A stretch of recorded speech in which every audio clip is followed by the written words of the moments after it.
국립국제교육원에서는 한국의 우수한 교원들을 개발도상국의 현지 교육기관에 파견하여 선진화된 교수 방법을 제공하고 현지의 기초교육 향상을 지원하며 우리나라 교원의 글로벌 교육 역량을 강화하는 교원 해외 파견 사업을 운영하고 있습니다. 매해 초등, 중등, 한국어, 직업교육 분야에서 교원을 선발하며 특히 초등과 중등의 경우 수학, 과학, ICT 분야의 전문성을 갖춘 교사들을 선발하고 있습니다. 이렇게 선발, 파견된 자랑스러운 한국의 교사들이 지금도 전 세계 각지에서 열정 가득히 해외 교육 봉사활동을 하고 있습니다. 이번 차시에서는 교원 해외 파견 사업에 대해 이해하고 파견 교육 활동들을 알아보겠습니다. 첫 번째로 교원 해외 파견 사업의 선발 개요, 그리고 정규 수업과 다양한 교육 활동, 마지막으로 지원 시 알아두면 좋은 사항에 대해서 순서대로 알아보겠습니다.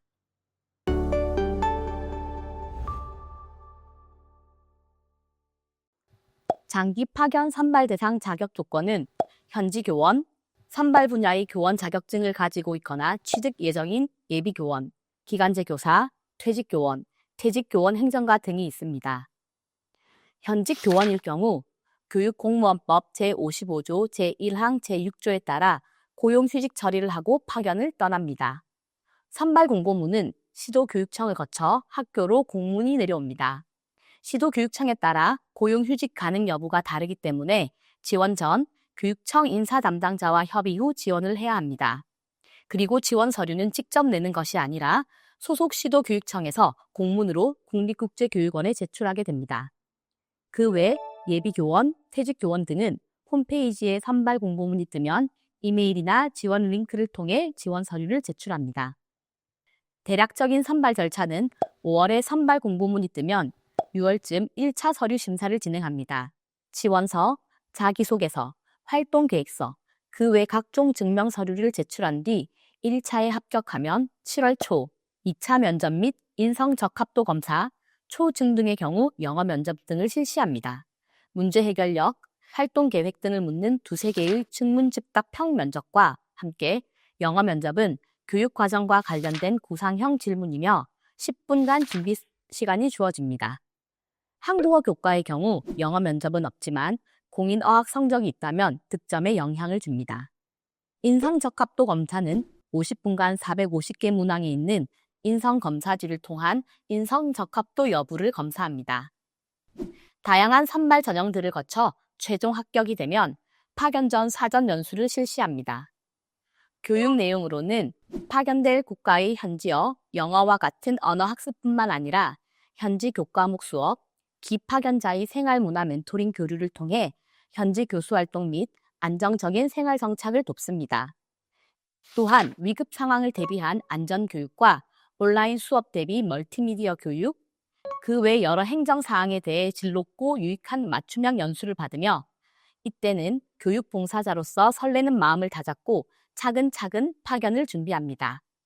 그 외에도 건강검진을 실시하는데 이때 고혈압, 당뇨, 고지혈증, 갑상선 기능 저하증, 천식, 암 완치자 같은 기저질환이 있거나 정신건강치료로 해외 봉사활동에 지장이 예상될 경우 합격이 취소될 수 있습니다. 또한 나라마다 필요한 예방접종을 하고 비자 발급을 위한 각종 서류를 준비합니다. 항공권도 끊고 짐도 꾸리며 이제 정말 그리던 해외 파견 봉사활동이 눈앞에 있습니다.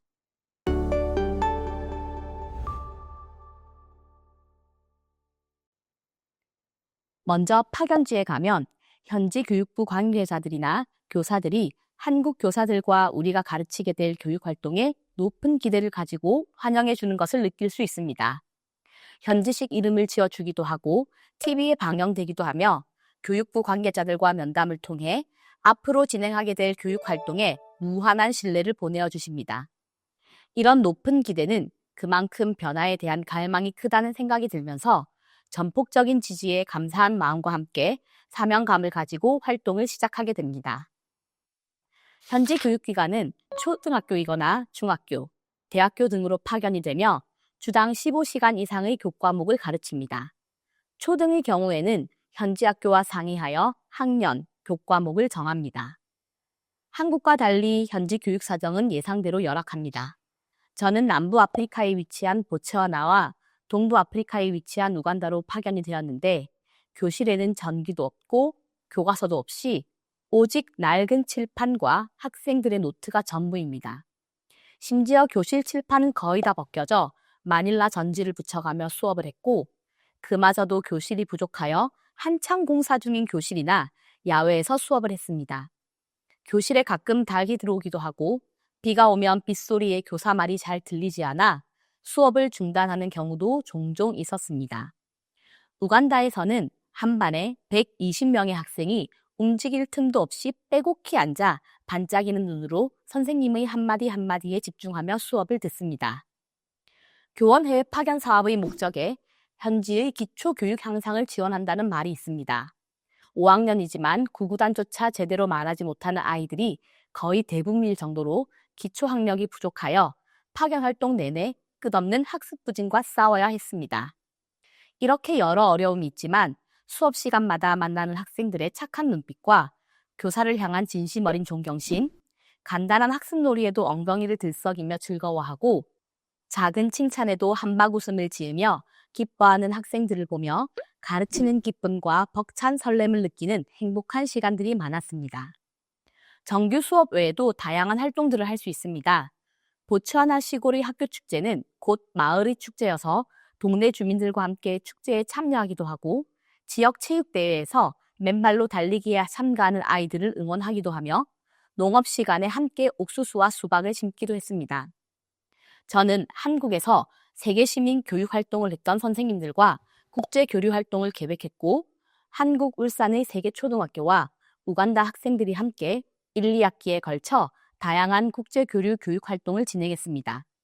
먼저 학습 물품과 컬처박스, 예쁜 그림과 손편지를 여러 차례 주고받았고 학교 여건상 실시간 온라인 수업은 불가능했지만 국제 교육 교류를 빠르고 실제적으로 진행하기 위해 비대면 온라인 수업을 진행했습니다. 자기소개, 학교생활, 전통문화 등 다양한 주제들과 함께 인터뷰 형식의 영상과 여러 다양한 활동 영상들을 주고받으며 세계 시민으로서 글로벌 마인드를 기르고 꿈을 가지는 소중한 시간을 가졌습니다. 처음 접해보는 활동에 학생들과 현지 교사들의 관심은 아주 높았고 한국에서도 이런 교육 성과들은 여러 차례 언론에 보도되었습니다. 현지 교사의 수학 수준과 오개념은 심각한 수준이고 수업의 중요성도 잘 이해하지 못합니다. 이를 위해 아프리카 교육 NGO와 함께 단기 집중 교사 연수를 진행했고 46개 학교 100여 명의 수학 교사들에게 과밀학급에서 학습자 중심의 수학 수업 시험 및 다양한 수학 놀이 등 여러 주제로 현지 교사 역량 강화 세미나를 실시했습니다. 그리고 지방의 학교들을 방문하여 공개 수업을 참관하고 학교 학습 공동체에 참여하여 더 나은 수업을 위해 심도 있는 토론과 의견을 나누며 교육 모니터링을 했습니다. 어려운 여건 속에서도 교수 능력 향상을 위해 애쓰시는 현지 선생님들의 노력을 보며 교육의 힘과 교사의 질에 대해 많은 생각을 하게 되었습니다. 교육 모니터링이 끝난 후 제 손을 잡고 감사 인사를 전하는 선생님을 보며 함께 마음 찡해져오는 감동적인 순간들도 여러 번 있었습니다. 그 외에도 코이카나 대사관에서 진행하는 여러 행사에 참여하거나 스텝으로 돕기도 했습니다. 여러 대외 활동을 하다 보면 UN, 코이카 등 국제협력 분야나 NGO 활동가와 같이 한국에서는 만나기 어려운 분야에서 일하는 사람들과 네트워킹을 할 수 있는 다양한 기회가 생깁니다. 그래서 다양한 삶의 모습들을 보며 넓은 시야를 가지게 되는 것도 해외 교육 봉사의 매력이라는 생각이 듭니다. 그리고 다른 파견 교사들도 지역교육청에서 시험 출제위원으로 참여하거나 각종 지역대회, 국제대회 등에서 학생들을 지도하여 우수한 성적을 거두어 보람있는 교육활동들을 만들어 나갑니다.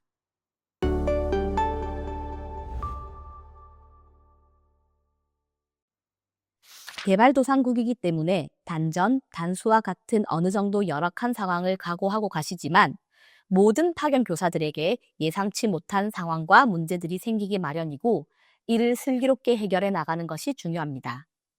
교원 해외 파견 사업에는 현지 지원 요원 제도가 있는데 한국어와 현지어 의사소통이 원활하고 파견국에 오래 살고 계시는 교민을 현지 요원으로 두어 파견 교사들의 정착과 적응을 지원합니다. 공항 픽업부터 비자 업무, 숙소 체결, 현지 적응 교육 등으로 많은 도움을 주시며 긴급 상황 발생 시 신속히 대응을 해주십니다. 처음 1년간 파견 활동을 가지만 연장 제도라는 것이 있어 최대 2회까지 파견 활동 연장이 가능합니다. 파견국의 사정, 사업 환경 등 여러 요소를 고려하여 국립국제교육원에서는 4, 5월쯤 연장 평가 계획을 수립하면 연장 희망 교원은 파견 연장 신청서를 제출하고 연장 심사를 통해 파견 활동 연장이 가능합니다. 파견자로 합격 후 단순 변심 등으로 인한 사전 연수 불참 및 파견 전 취소 시 향후 국립국제교육원 주관 사업에 지원이 불가합니다. 그래서 교원 해외 파견 선발 공고를 할 때 파견국의 지역과 학교를 미리 공지합니다. 파견지에 관해 잘 알아보시고 스스로 마음의 결정을 신중히 내리신 후에 지원하시기를 권해드립니다. 교원 해외 파견 사업의 전반적인 이해를 돕기 위해 파견 교사 선발 과정, 여러 교육 활동과 지원 시 알아두면 좋은 팁들에 대해 알아보았습니다. 많은 파견 교사들이 설렘과 두려움, 기대와 걱정이 범벅이 된 채 지원서를 씁니다. 그러나 분명한 것은 해외 파견 활동을 하는 동안 선생님들이 심으신 작은 교육 활동들을 통해 외국인 교사를 향한 단순한 호기심이 감사와 존경심으로 변하는 모습과 수업에 대한 진지한 기대와 변화를 위한 노력들을 직접 마주하게 될 때의 가슴 찡한 순간들이 선생님의 인생에서 잊지 못할 장면이 될 것입니다. 뿐만 아니라 교사로서 한 개인으로서 놀랍게 성장하는 부분들을 스스로 느끼게 되실 겁니다. 그렇기에 많은 한국 교사들이 개발도상국에서 쉽지 않은 여건임을 알지만 해외 파견 교육 활동을 선택하고 지금도 봉사하고 있는 이유일 것입니다. 선생님들의 잊지 못할 해외 파견 교육 활동을 응원합니다. 긴 강의 들어주셔서 감사합니다.